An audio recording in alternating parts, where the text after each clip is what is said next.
Hey everybody, welcome back to When Harry Met Board Games, where we feed our people with relatable content and our victory condition is your satisfaction.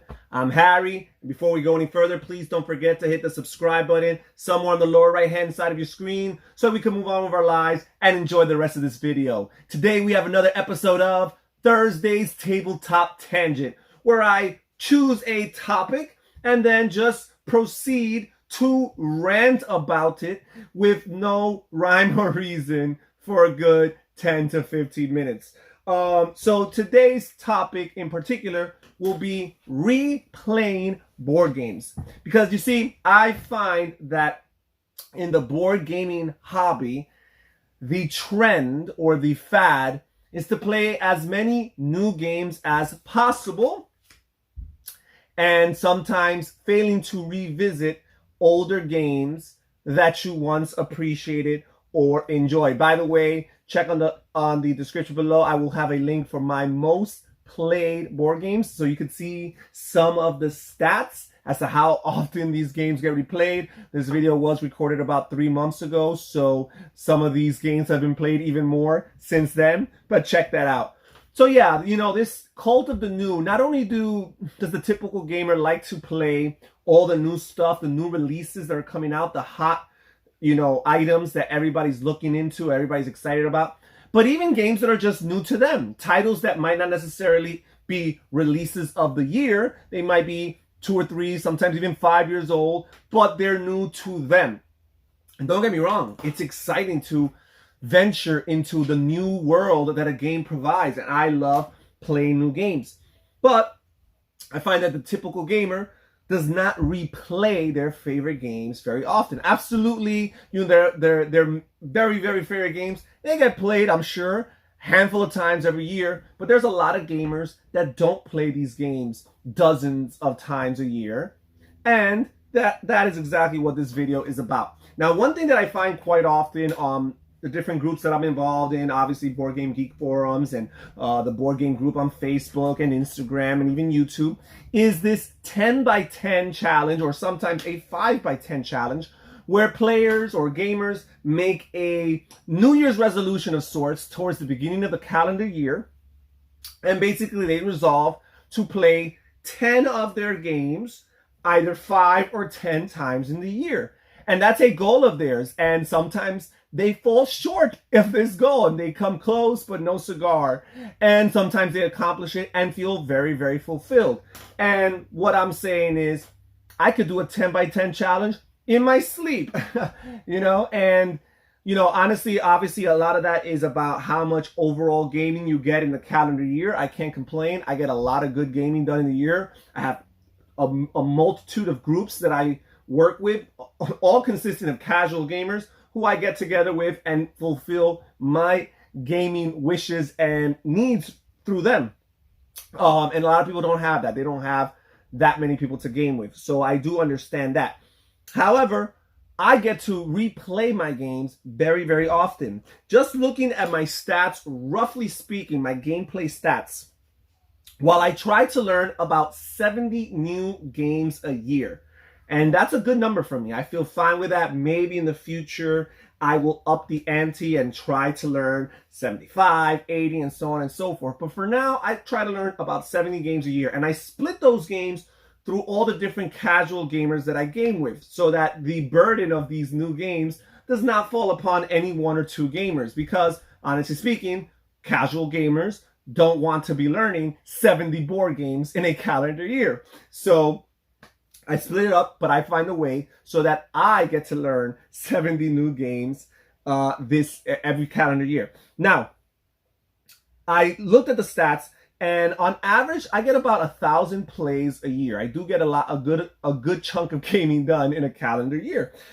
And about 80% of my plays within a calendar year are repeat plays. These are games that I've already played before. So my new games, my 70 new games that I learn in a calendar year, and I try to play each of these at least a few times to reinforce the rules. Obviously, some of the games that I like more get played a little bit more, but overall, they contribute to about 20 to 25% of my game plays in the year. And the other 75 to 80% are repeated games, games that are tried and true, games that have gone through the fire, that have endured the test of time for me, games that I've fallen in love with and have a commitment towards them, almost a loyalty towards them, and wanting to play. And again, I play a lot with casual gamers who, once they've gone through the trouble of learning a game, more often than not, they don't just want to move on from that game. They want to play it for a little bit, milk it for what it's worth, enjoy it,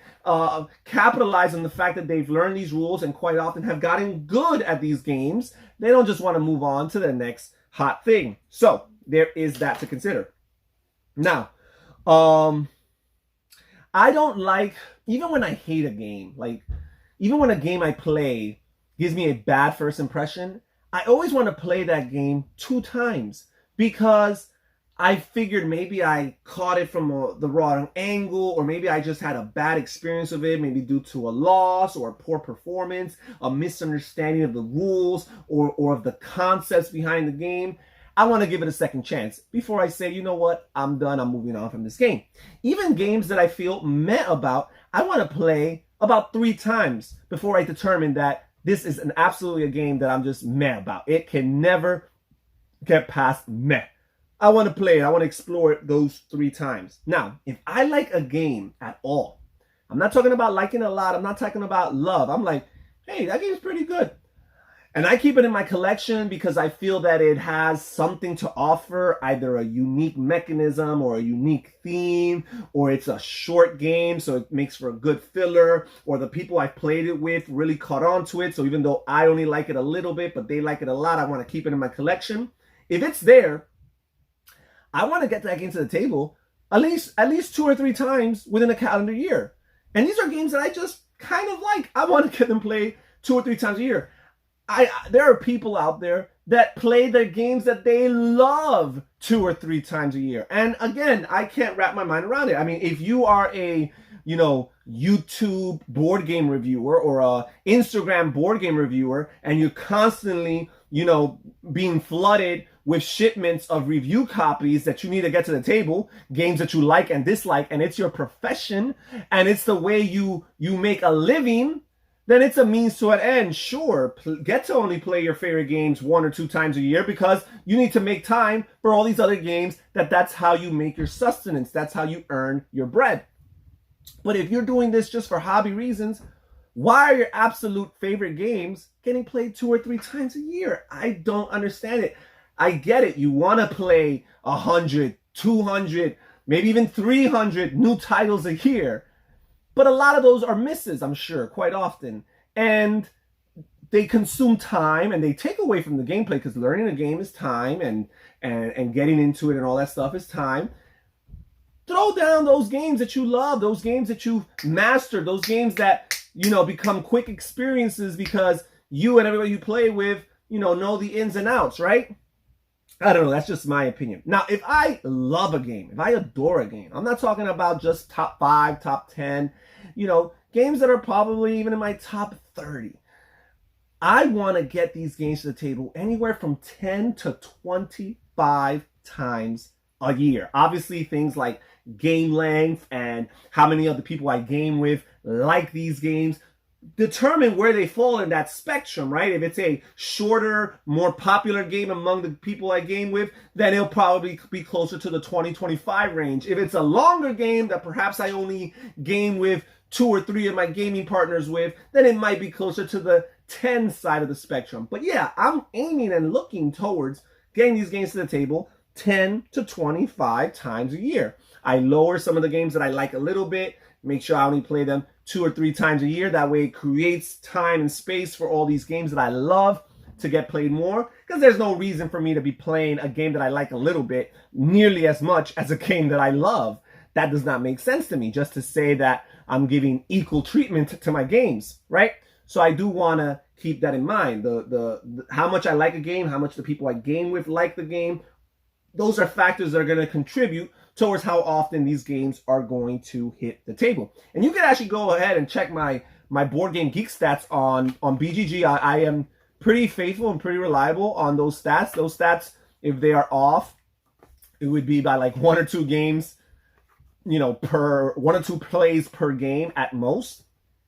So you will see that the numbers there are pretty high. I have a lot of games that have been played a lot of times because, again, that's kind of like my philosophy to gameplay. If you love it, let's keep on playing. And one of the reasons why I play a game a lot, or factors that make me consider that a game is getting played a lot, are things like its replayability, right? If a game is highly replayable, then that's going to lend to it, being a game that I throw to the table quite often. There are games that give me a very good first impression, a very good first 2 or 3 impressions, games that I am fascinated by, but that I don't throw to the table because, quite frankly, I look at the game and I'm like, this game is not that replayable.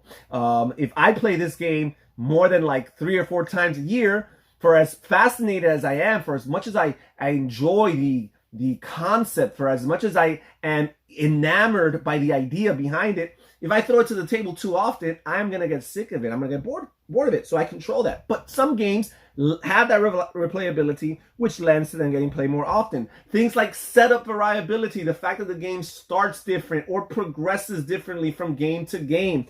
Those are factors that help games get to the table. Expansion content. A game that has lots of content obviously is going to contribute to replayability, but it's also going to contribute to the newness, right? The idea of opening a new box, that same stimulating feeling that keeps so many gamers constantly playing new stuff to get that endorphin rush of a new experience. I get that same experience from opening up an expansion.